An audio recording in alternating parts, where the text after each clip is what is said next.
I'm posting this encounter here as other means of trying to research what this might be have failed, and I'm starting to get really worried. So if anyone has any ideas about what this might be, and more importantly, how to deal with it, then I'd appreciate your suggestions. This is an encounter that's happened to my sister a few times now, and each time it's gotten worse. For context, my sister worked at a large event location in Suffolk, UK. I'm putting the real location in case it's relevant to what this thing is, but I'm going to be a little bit vague for the sake of anonymity. Because of her job, she would often end up driving back home from Suffolk, across the county border to Norfolk, quite late some nights, when it had already gotten dark and she'd always be doing this drive alone. A couple of months ago, whilst she was doing this, she gave me a call while she was going down a secluded country lane, as she had just seen something on the road. And that something was a tall white figure standing to one side, dressed in flowing, dirty white material. The thing apparently had long limbs and stood slightly taller than a normal person, and she said she saw its face very briefly underneath the material, not for long enough to register what they looked like, but just enough to realize what she had done. Now, being paranormal enthusiasts, me and my sister already knew a little bit about women and white ghosts, and so seeing this figure freaked her the hell out. Not only that, but she had her windows open, and after she passed this figure, her sat-nav stopped working. She got lost, and even started to feel breath on the back of her neck. I'm a practicing pagan, so she called me while she was driving, thinking I could help, and I talked to her to calm her down and talked her through some bits that I thought might help. Namely, telling her to not look at her back seat, or her inside mirror if something was behind her, to not stop driving, and to invoke the name of a local pagan deity for protection, and then to tell whatever was with her that, whilst she meant no disrespect to it, it hadn't been invited into her vehicle, and so she respectfully requested that it leave. It took about 20 minutes on the phone with her until she finally managed to get off the back roads that she was on and hit a town. And as soon as she did, the breathing on the back of her neck disappeared. The sat-nav started working again, and her sense of dread started to lessen. I told her when she got home to burn sage incense around her car and herself, and to draw a pentacle to put under her pillow for protection, and to also try to watch something funny before she went to bed, so she wasn't falling asleep scared. Then, I told her to always make sure that there was something, like a bag or personal item, on every single one of the empty seats in her car whilst she was driving that way in the future, as an empty seat can be seen as an invitation. And that seemed to be the end of it for a while. However, about a month later, I got another call. The same thing had happened.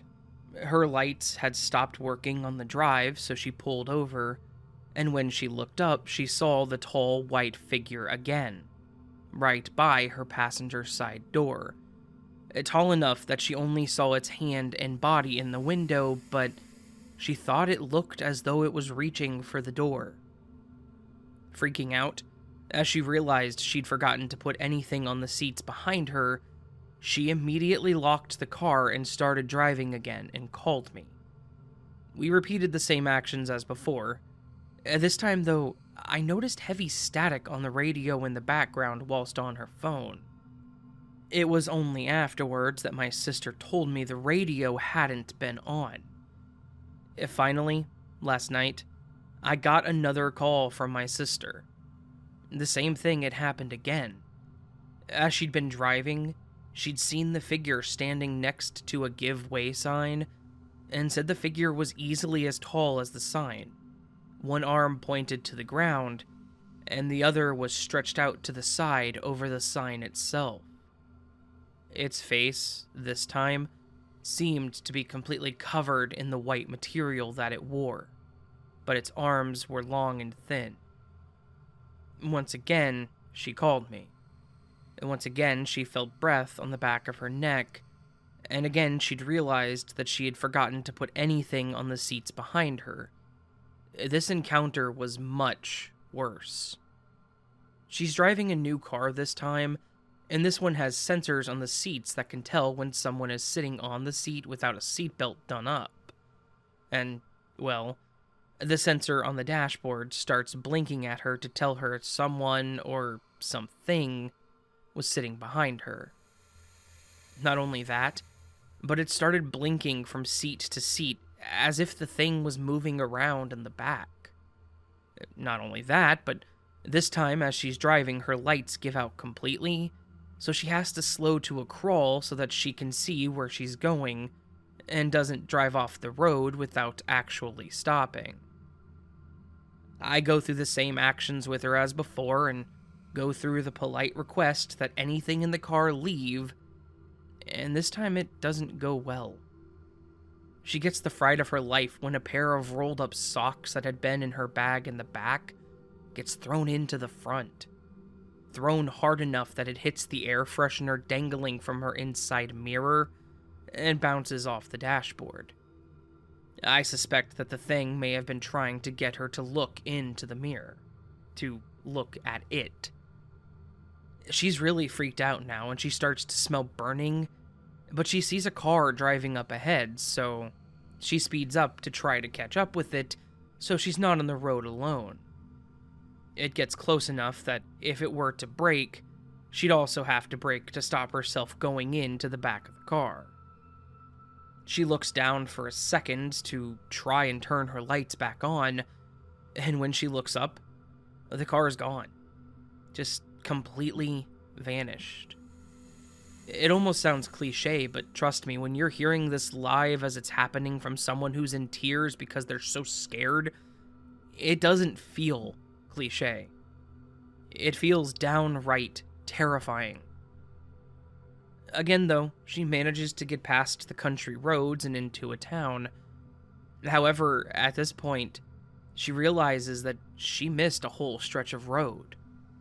There was a roundabout on the road that she was on that she should have gone over, but just didn't. It was as if she skipped an entire section. When she gets to the town, though, her lights come back and her sat-nav starts working again. But the sensor in the back still reads as if there's something there. She gets home, turns the car off, and realizes why the sensors were reading something. Her bag, which had been zipped up in the footwell of one of the back seats, was now open on one of the chairs, and stuff from inside her bag was everywhere, scattered about over the seats and on the floor, as if something had picked it up, opened it, and started going through it. I've implored her to make sure she's covering all of her seats in the future when driving alone, and to get a pentacle that she can keep in the car for protection. She's going to go to a mutual friend of ours who has some experience seeing things like this to see if they can help. But I've been researching local ghost stories and folklore, and even trying to find other experiences of tall white ghosts on the road like this. I haven't been able to find much. One last thing. It's not even the same road that this has been happening on each time. If it were, I could just tell her to go home another way. But this has been happening on different roads and different sections, but always on the same journey coming back from Suffolk. Does anyone have any idea as to what this might be? And if so, do you know what she can do to get this thing to just leave her alone?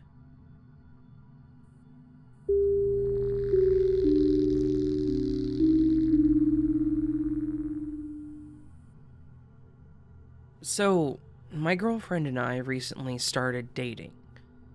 Being young, 17 myself and her 16, and dumb, We decided to sneak out as much as possible to stargaze. The first night was amazing. We found a spot not too far from her house.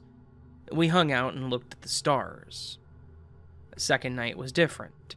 We went to the exact same spots, and everything, just the area, felt off and uncomfortable. And then we heard a tapping on the back of my car. This will remain a constant event, by the way. We decided to go to another spot to see if there was better. We parked after about 5 minutes of driving, where a cornfield and the forest met. We felt better for about 15 minutes, and then decided to chill in the car. After about a minute, the tapping started, and we immediately left the area. While looking for a third spot, we noticed a bridge on Google Maps, so we went there. Right as we got there, it felt so heavy and so off. I don't know how to explain it.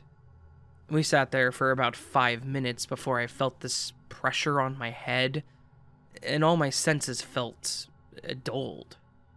And that's the best way to describe it. My girlfriend asked if I was okay. I tried saying no, but I couldn't. I said yes without any control, and after another couple of minutes, there was a loud scratch on the back of my car.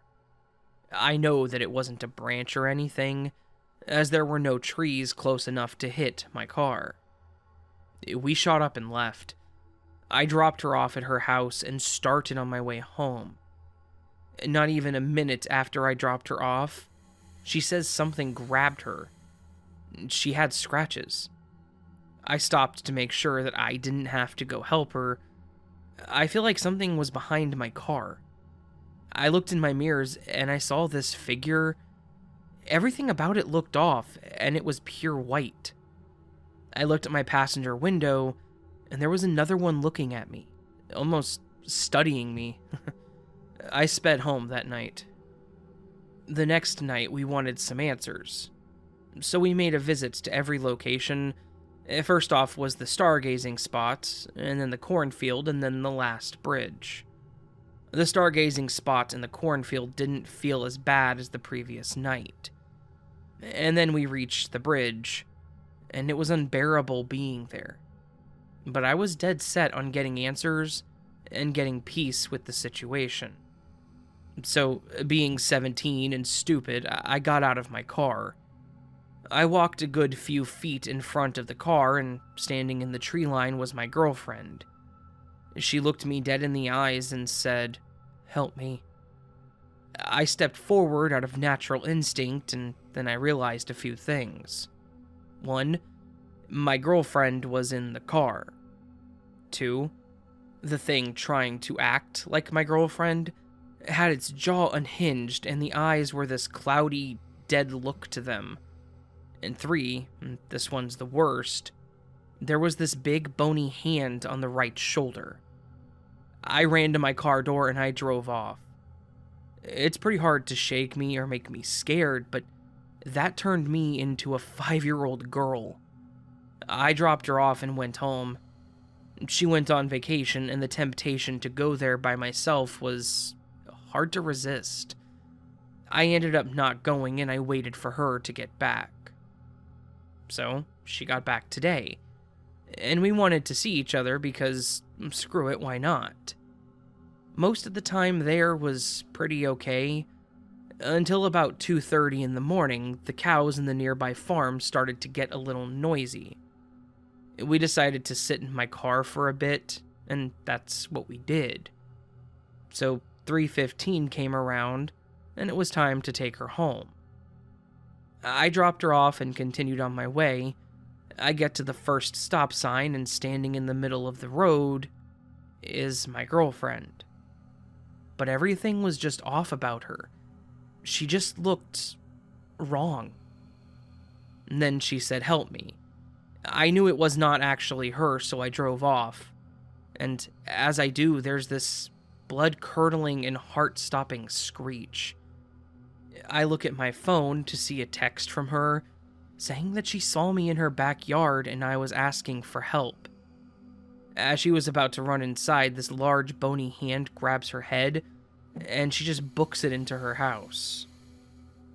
And so, small update. I was dumb and I decided to go to the bridge by myself. When I got there, it felt normal for a few minutes, and out of nowhere there was this heavy feeling in my chest and my head. I kinda shoved it off, and I didn't think much about it. The only way I can describe it is that I felt all the muscles in my face start to be pulled off. I realized I had to pee, so I stepped out and walked into the tree line, and right when I was finished, I noticed something staring at me. I realized that it looked like my girlfriend. I said, "Hey, why are you out here? Are you okay?" And it was at this point I realized that my girlfriend is again at her house sleeping, which is a good 15-ish minutes away. The thing said, "Help me, I need help." Her voice was flawless and perfect. I stepped forward out of instinct, and when I got within arm's reach, it lunged at me. And then I blacked out. When I came to, roughly an hour had passed. I didn't know where I was. I checked my phone and the time read 3:45.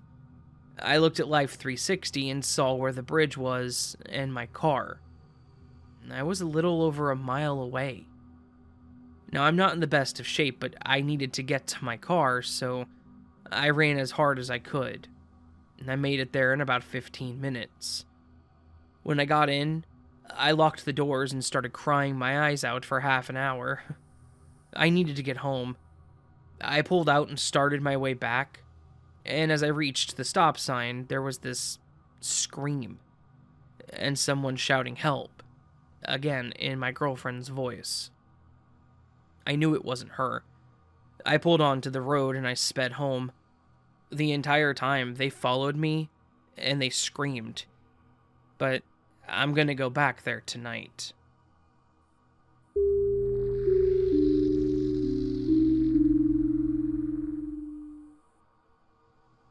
I used to do live stunt shows at historical places for tourists or well-paying customers.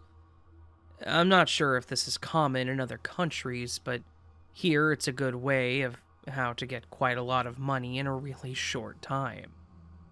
I even worked for movies a bunch of times, but that's not important to the story. We received an offer to do a show in a quite famous abandoned castle about a 2 hours drive from my home. The place is famous for being an inspiration for many writers and poets, yet many of them wrote about horrible experiences they had with this place during storms. I do remember reading about a poet running away from the place, soaked in rain, after the main tower was hit by lightning. He never really wrote what he had seen that night, yet it changed him so much that the story became quite popular. We went there in the evening, ready to prepare the show that was supposed to take place the next day. The place is abandoned.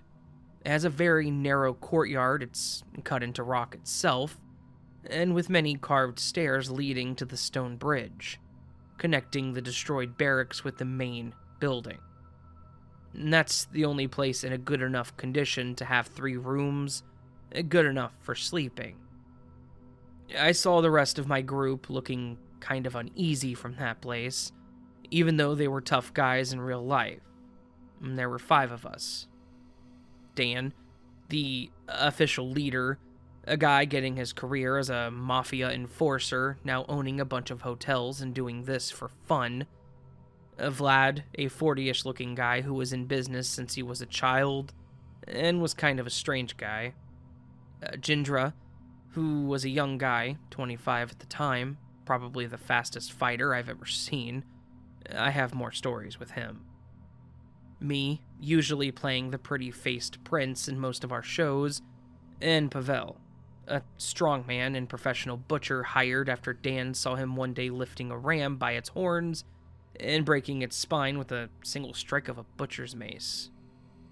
We drank a few beers and grilled some meat before it started to rain, so we went inside to get some sleep before the show.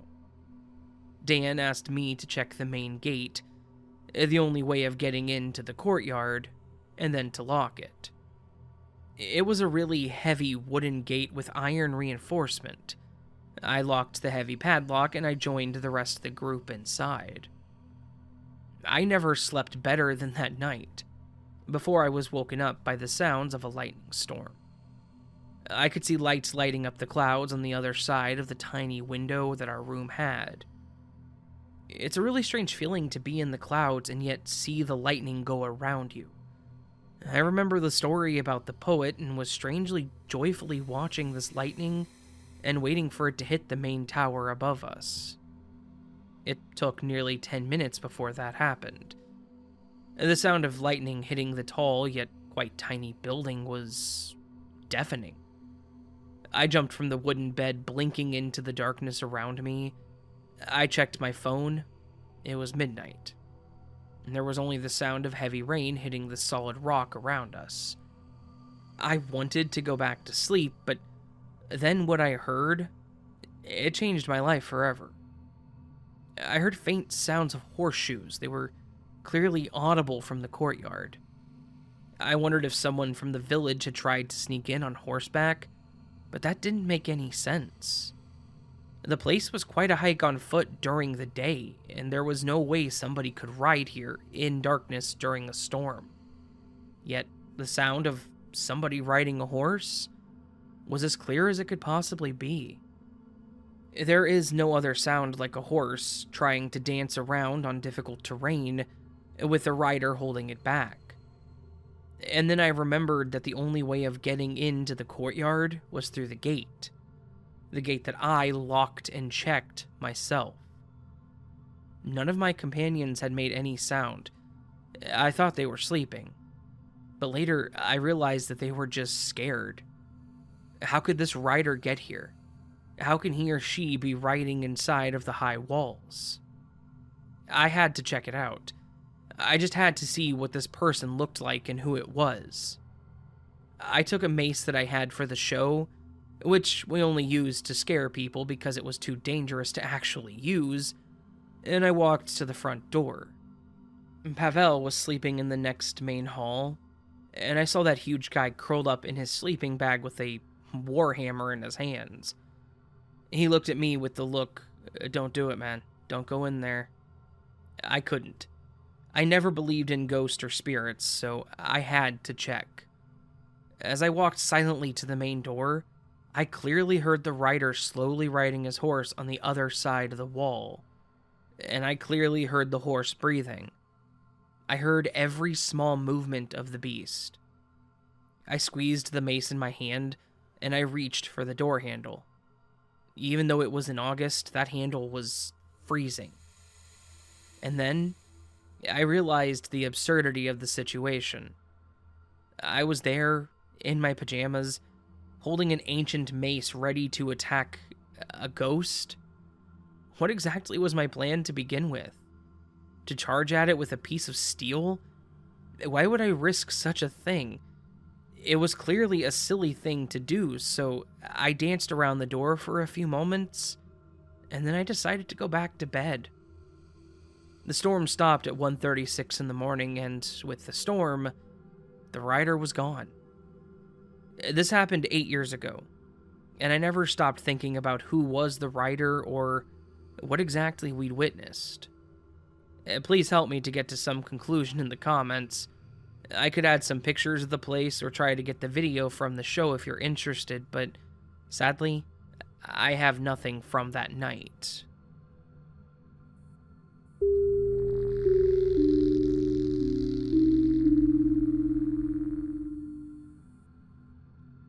So, this happened 3 years ago when I was visiting my family in Arizona with my mom.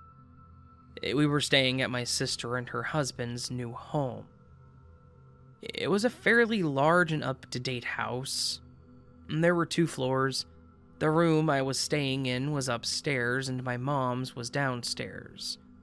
Since the home was new, there wasn't a lot of furniture, and my room consisted of a small mattress in the far corner, and had two doors on each side of the opposite corner. One led into an empty walk-in closet, and the other was the exit into the hallway. It was quiet and had a single window that didn't bring in much sunlight. Now, I'm the type of person that likes to sleep with some kind of light on because I don't like complete darkness, but the room only had the ceiling fan light. I decided I was going to sleep in the dark and play Netflix or YouTube videos on my phone for a source of light so that I could fall asleep. Everything was great, except when it was nighttime. I always felt a little creeped out when I went to sleep, but I just blamed it on me being afraid of the dark. Still, I couldn't shake that eerie feeling I had whenever I was within the room. About a few days in, I did my normal routine of getting ready for bed and then putting something on my phone to watch. As I was drifting off to sleep, I had this odd feeling that I was being watched. So I kept looking up from my screen, scanning the room, but there wasn't anything around. I finally fell asleep, but then woke up abruptly. I figured it was really early in the morning, so I checked my phone to see the time, and it was exactly 3 a.m. I was kind of freaked out, so I turned around to look into the room. And my heart sank, and I felt that pain that sears through your body when something instantly terrifies you. In the corner, I see this tall, dark figure.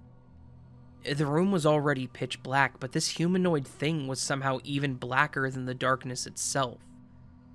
I could see the outline. It was as tall as the ceiling, and it had a slim figure. I remember the hands were so large with long, skinny fingers. I couldn't see its face, but I could feel it staring at me, unmoving. Man, it makes me tear up thinking about it. Not because I'm going to cry, but because it was such an intense fear that I don't feel often. The weird part about it, though, is that I didn't scream or anything.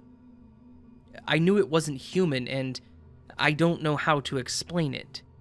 It's just that reacting felt pointless. It was standing in the corner between the two doors, so escaping wasn't an option either. I just quickly turned around and put the covers over my head. Then I turned on the first video on YouTube, and I started praying. It felt like I blinked because then it was suddenly morning. The sun was peering into my room. I turned my head to look at the corner and saw that there was nothing. Relief washed over me as I figured it was just a dream or some type of sleep paralysis. Except for when I unlocked my phone, YouTube appeared with the replay button on that same video that I clicked when I was hiding under the covers.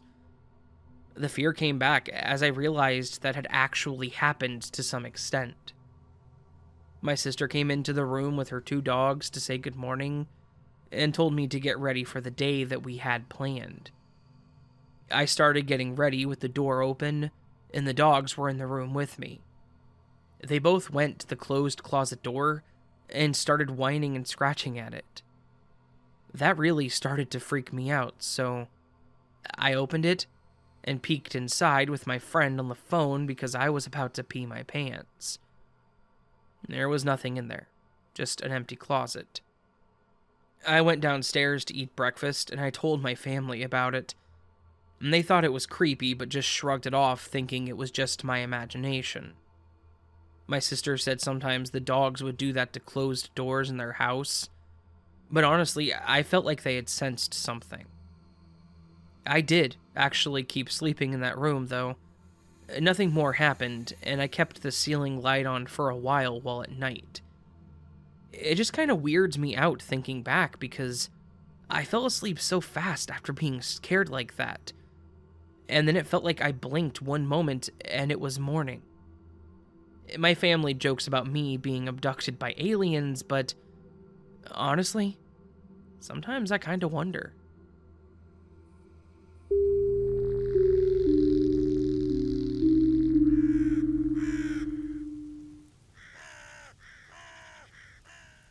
Hey there, friends. Hopefully you enjoyed this true scary story collection. If you did, great. Hit that thumbs up button, please. If you didn't, great. Hit that thumbs up button, please. And if you really didn't, great. Hit that thumbs up button, please. I'm sorry.